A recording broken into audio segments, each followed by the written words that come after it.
ഒരു മുന്നറിയിപ്പും തരാതെ കംപ്ലീറ്റ് ആയിട്ട് വാനിഷ് ആവുന്ന ഒരു അവസ്ഥ. Have you ever experience ghosting? ഒരു റിലേഷൻഷിപ്പിൽ നിന്നോ ഒരു കോൺവെർസേഷനിൽ നിന്നോ ഒരാൾ പെട്ടെന്ന് ഡിസപ്പിയർ ആവാം, ഒരു മുന്നറിയിപ്പും തരാതെ കംപ്ലീറ്റ് ആയിട്ട് വാനിഷ് ആവുന്ന ഒരു അവസ്ഥ. നിങ്ങൾ അയക്കുന്ന മെസ്സേജ്സിനും കോൾസിനൊന്നും റിപ്ലൈ ഇല്ലാതെ, അയാൾക്ക് എന്താ സംഭവിക്കുന്നതെന്ന് മനസ്സിലാവാതെ, ഒരു ക്ലോഷർ ഇല്ലാതെ കംപ്ലീറ്റ് ആയിട്ട് സൈലൻ്റ് ആവുന്ന അവസ്ഥയാണ് ഈ ഗോസ്റ്റിംഗ്. ചില സിറ്റുവേഷൻസിൽ കുറച്ച് കാലങ്ങൾക്ക് ശേഷം ഒന്നും സംഭവിക്കാത്ത പോലെ ഒരു കാഷ്വൽ മെസ്സേജിലൂടെ അയാൾ തിരിച്ചു വരികയും ചെയ്യും. കോൺഫ്ലിക്റ്റ് അവോയ്ഡൻസ് ആണ് പല ഗോസ്റ്റിങ്ങിൻ്റെയും റീസൺ.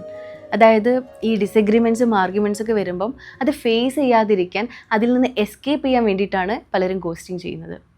ഇനി ഇത് ഓപ്പോസിറ്റ് പാർട്ട്ണർ എങ്ങനെയാണ് എഫക്റ്റ് ചെയ്യുന്നത്? It's really painful. ഒന്നാമത് എന്താണ് സംഭവിച്ചത് എന്നുള്ളൊരു ക്ലോഷർ കിട്ടാത്തതുകൊണ്ട് തന്നെ ഈ ആൻസർ കിട്ടാത്ത ക്വസ്റ്റ്യൻ പോലെ അത് എന്നും മനസ്സിലുണ്ടാവുകയും അതിനെക്കുറിച്ചുള്ള ഒരുപാട് സംശയങ്ങളും അസംഷൻസും ആലോചിച്ച് ഓവർ തിങ്ക് ചെയ്യാൻ തുടങ്ങുകയും ചെയ്യും. എത്ര ആലോചിച്ചിട്ടും ആൻസർ കിട്ടാതെ വരുമ്പോൾ അവസാനം നിങ്ങളെ തന്നെ ബ്ലെയിം ചെയ്യാൻ തുടങ്ങുകയും ഞാൻ കാരണമാണ് ഇതെല്ലാം സംഭവിച്ചത്, ഐ ആം അൺലവബിൾ എന്നൊക്കെ ചിന്തിച്ചു തുടങ്ങുകയും ഇത് നിങ്ങളുടെ സെൽഫ് എസ്റ്റീം കുറയ്ക്കുകയും ചെയ്യും. ഗ്രാജ്വലി ആരെയും വിശ്വാസമില്ലാത്തൊരവസ്ഥ വരും. എല്ലാവരും എപ്പോൾ വേണമെങ്കിലും എന്നെ ഒറ്റപ്പെടുത്താം എന്നൊക്കെ ചിന്തിക്കാം. ഈ ട്രസ്റ്റ് ഇല്ലായ്മ ഫ്യൂച്ചറിൽ വരുന്ന റിലേഷൻഷിപ്പിനൊക്കെ ബാധിക്കും. Ghosting is more about their limitation. It's not about your worth or value.